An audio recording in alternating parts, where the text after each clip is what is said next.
Assalamualaikum warahmatullahi wabarakatuh.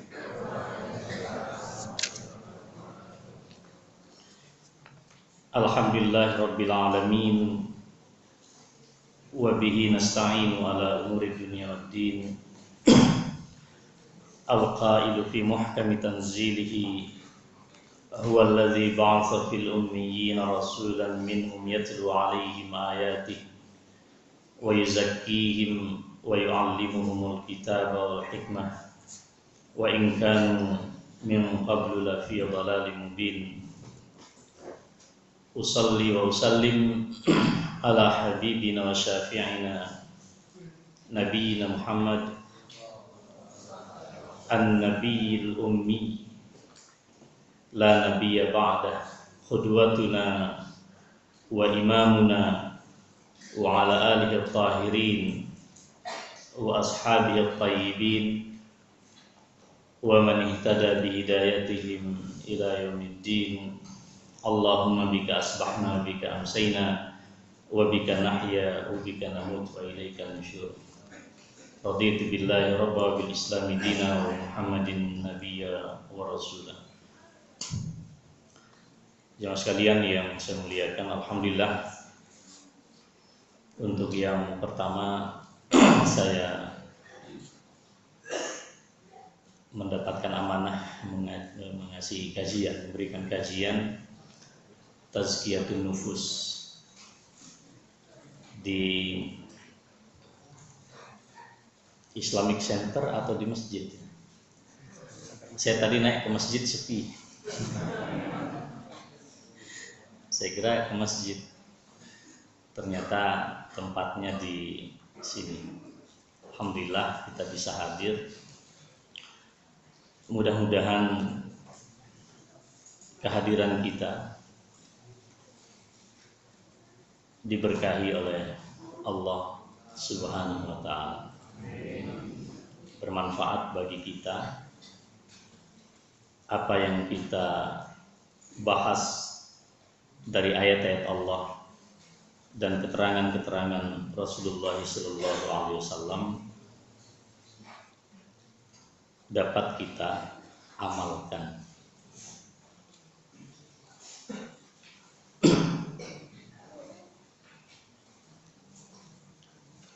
Orang yang berilmu seperti yang dikatakan oleh Allah Subhanahu wa ta'ala di dalam Al-Mujadilah ayat 11.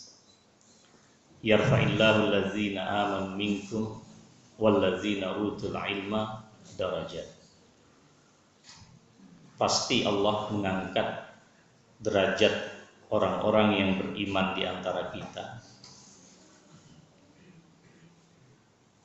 dan orang-orang yang diberikan anugerah ilmu pengetahuan beberapa derajat.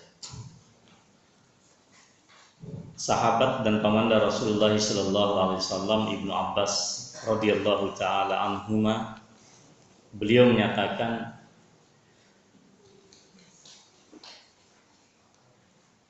al-ulama fawqal mu'minina bi 700 darajah, ma baina darajataini masiratu 100 am. Jika dibandingkan orang-orang yang beriman saja dan tidak menambah, memperkokoh, mempertebal keimanannya dengan ilmu, itu dibandingkan dengan orang beriman tapi juga berilmu, itu Ibnu Abbas radhiyallahu taala anhu mengatakan selisihnya itu 700 derajat.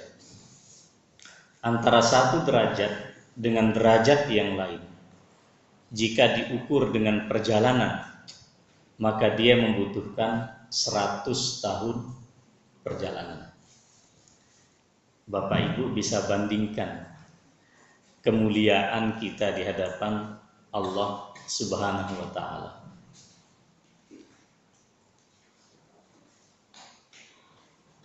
Jemaah sekalian yang saya muliakan, tentu kita mengetahui apa makna kesaksian di dalam hidup kita. Saya merasa mendapatkan kehormatan ketika mempertemukan seorang sahabat dengan jodohnya. Lalu keluarga si perempuan meminta saya untuk menjadi saksi dalam pernikahan itu. Padahal terus terang saya tidak pernah ketemu orang tua yang putri ini. Hanya saja anaknya selalu bercerita tentang profil saya. Lalu saya pertemukan dengan seorang yang menurut keyakinan saya rajulun saleh. Ini orang yang baik. Takdir Allah menyatakan mereka berjodoh dan saat ini sudah hamil 5 bulan, didoakannya. Ketika saya diberi amanah untuk menjadi saksi dalam pernikahan itu dan mewakili keluarga, saya merasa sangat berbahagia dan merasa sangat terhormat.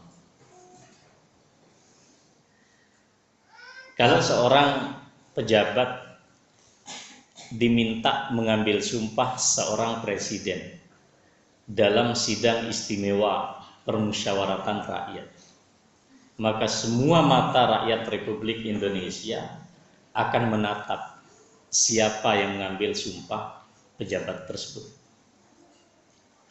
Dan tidak mudah, tidak bisa setiap orang menjadi orang yang bisa mengambil sumpah dan menyaksikan peristiwa itu. Seorang terdakwa itu punya hak untuk menghadirkan saksi yang meringankan. Siapa yang diundang di situ? Tentu orang-orang yang memiliki kapasitas dan kredibilitas yang sudah diyakini. Nah, saudara sekalian, kalau dalam urusan dunia muamalah interaksi kita sehari-hari, sedemikian kita mendudukkan orang-orang yang memberikan testimoni dan kesaksiannya, maka saya katakan tidak ada persaksian yang melampaui kesaksian tentang tauhidullah. Tidak ada satu testimoni yang lebih mulia daripada testimoni dan kesaksian kita mengenai keesaan Allah Subhanahu wa Ta'ala. Oleh karena itu, Allah menyatakan, syahidallah annahu la ilaha illa huwa wal malaikatu wa ulul ilmi. Ketika Allah mempersaksikan bahwasanya la ilaha illa huwa, tidak ada Tuhan yang pantas disembah kecuali Allah. Allah memberikan persaksian dengan zatnya yang mulia. Siapa lagi yang disebut oleh Allah? Wal malaikat, dan para malaikat. Wa ulul ilmi, wa ulul ilmi, dan orang-orang yang diberikan ilmu. Jadi saudara sekalian, ini adalah derajat dan kemuliaan orang yang berilmu di hadapan Allah Subhanahu wa Ta'ala. Syahidallahu annahu la ilaha illa huwa wal malaikatu wa ulul ilmi.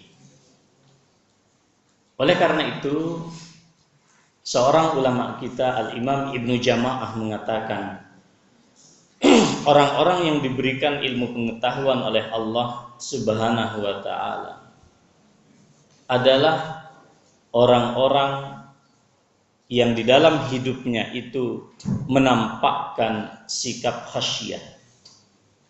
Khasyah itu apa? Rasa takut karena keagungan Allah Subhanahu wa Ta'ala.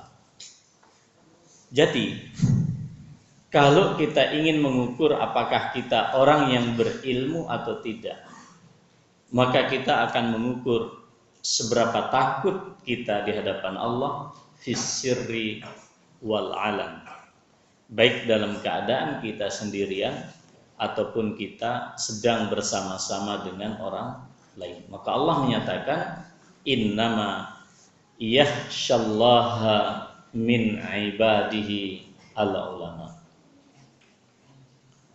Hanyalah yang takut kepada Allah itu adalah dari hamba-hambanya adalah orang-orang yang diberikan ilmu.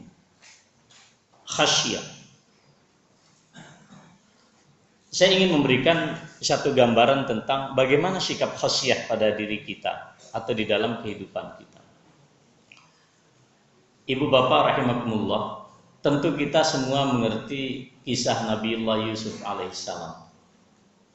Yusuf alaihissalam seorang nabi yang sedemikian tampan, yang saking tampannya itu menggoda seorang wanita cantik bermartabat, istri daripada seorang penguasa yang luar biasa waktu itu. Sampai-sampai menjadi isu publik, masyarakat semuanya membicarakan, kok ya bisa ada seorang wanita cantik bermartabat jatuh hati kepada seorang anak yang diasuhnya sendiri, Nabiullah Yusuf alaihissalam. Dia ingin membuktikan, ini orang belum tahu.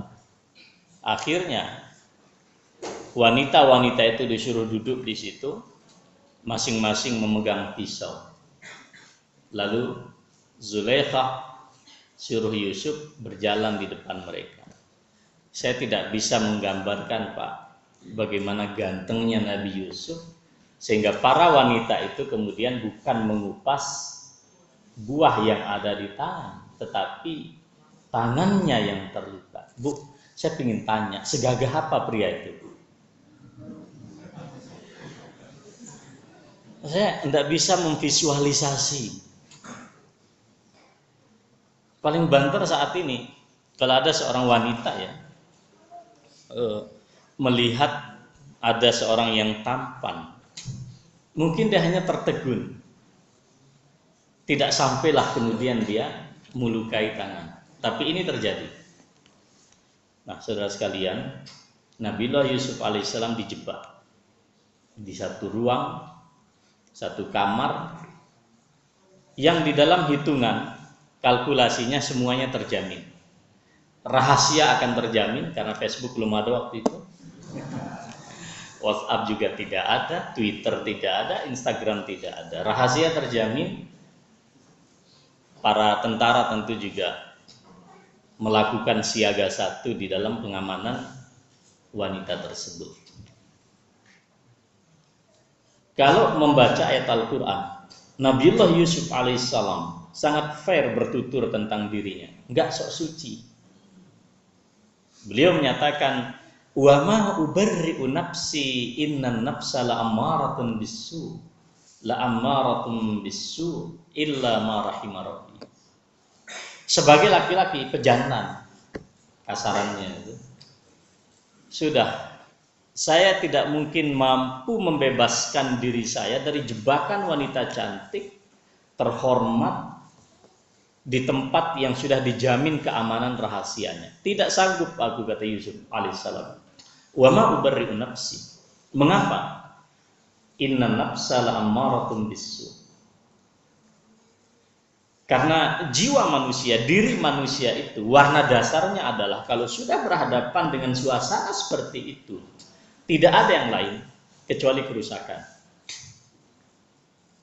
Maka Al-Quran pun menggambarkan, falamma hammat bihi wa hamma biha.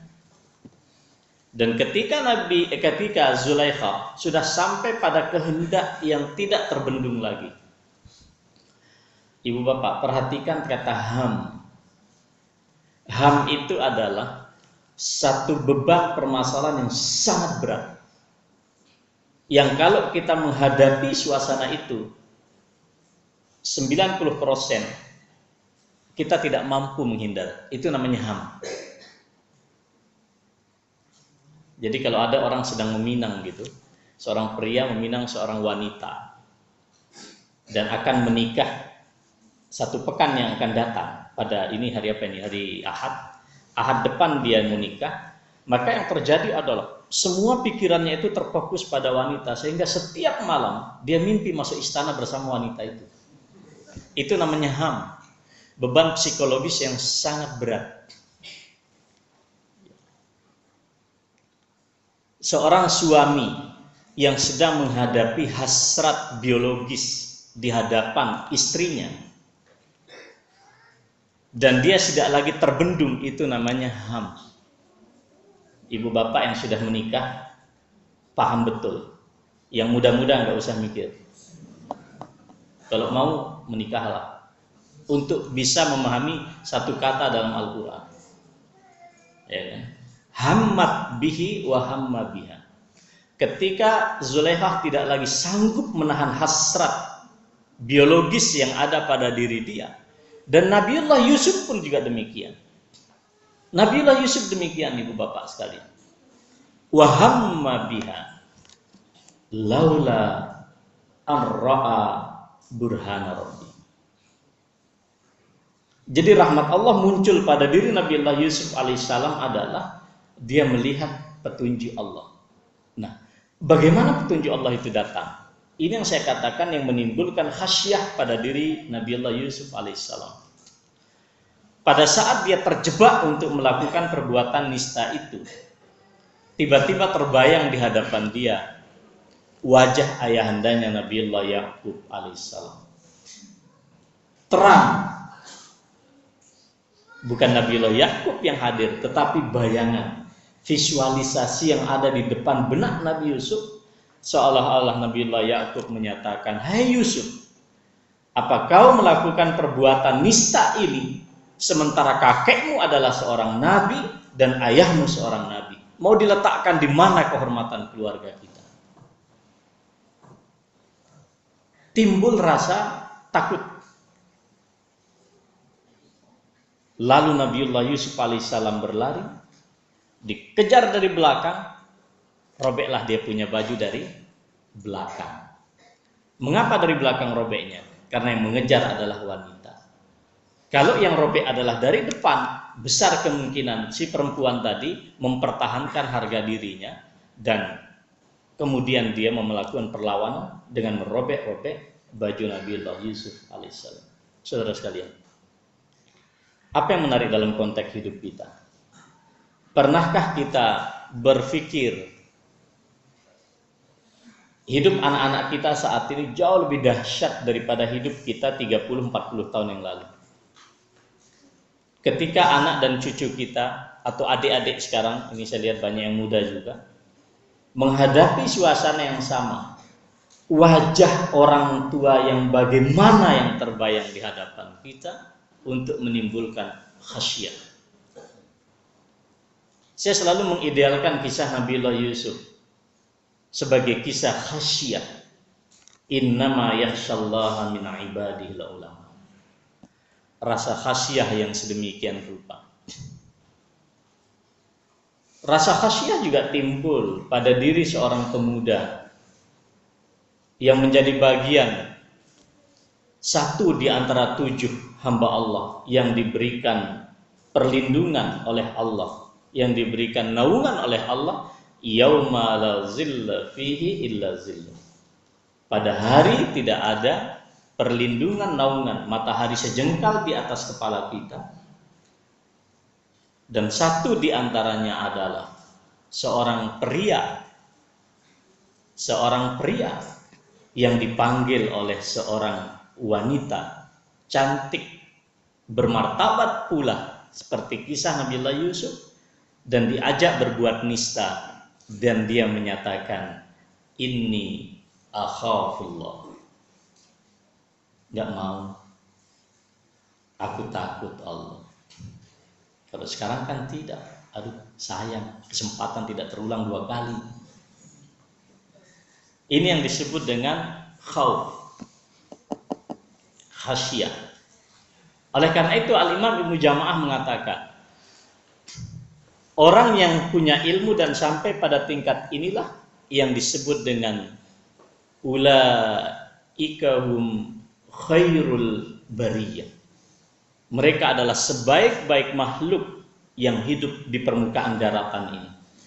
Bar itu adalah daratan. Al-jawu itu adalah angkasa, udara di atas langit. Al-barri kita adalah makhluk daratan. Maka Allah menyatakan ulaika hum khairul bariyah. Kalau sudah khairul bariyah, jazaohum 'inda rabbihim jannatu 'adnin tajri min tahtihal anhar khalidina fiha abada radhiyallahu anhum wa radu an. Apa ujung ayatnya? Zalika liman khasyiya rabbah. Nah, ketemu lagi ujungnya, Pak. Imbalan buat mereka adalah surga jannah yang mengalir di bawahnya sungai-sungai. Mereka kekal hidup di dalamnya. Khalidina fiha abada. Mereka ridha kepada Allah, Allah ridha kepada mereka. Tapi sekali lagi Allah menegaskan karakter mereka, zalika liman khasyiya rabbah. Yang demikian itu adalah bagi orang-orang yang takut karena keagungan Allah Subhanahu wa ta'ala. Rasa ini yang hilang ibu bapak di zaman kita. Kita sebagai anak, jangankan kepada Allah yang tidak terlihat, kepada ibu bapak kita, na'udzubillah, kita tidak ada rasa takut. Kepada guru kita tidak ada rasa takzim, tidak ada rasa takut.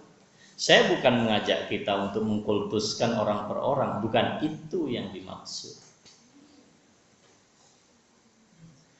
Maka tadi saya tidak mau menerjemahkan al-ulama dengan bahasa ulama kita. Karena kalau kita mengatakan ulama lalu secara sosiologis, berarti ulama itu adalah orang-orang di majelis ulama Indonesia, atau setidaknya orang-orang yang berada di majelis tarjih. Saya tidak mau menerjemahkan itu, walaupun tentu terjemahnya ke sana, tapi ingin saya katakan bahwa al-ulama adalah jamak dari kata alim, orang-orang yang berilmu. Dan kita yang hadir di tempat ini, begitu keluar dari majelis ini pun sudah dicatat oleh Allah sebagai orang yang berilmu. Sisanya cuma satu. Apakah ilmu kita setelah keluar dari majelis ini melahirkan khasyah atau tidak? Di hadapan Allah tidak penting orang itu jabatannya asisten ahli, lektor kepala, guru besar. Nah, itu kan urusan kementerian. Mungkar nakir nggak ada urusan itu.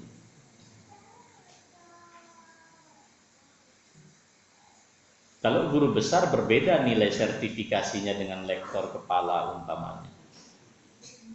Tapi di hadapan mungkar nakir, mau dari kelas yang tertinggi sampai yang terendah sama.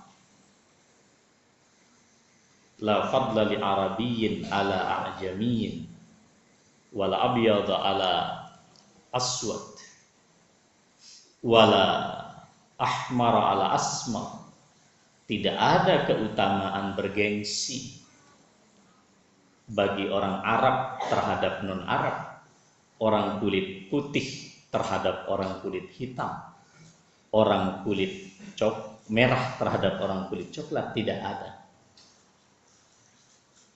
Kullukum min Adam wa Adam min turab.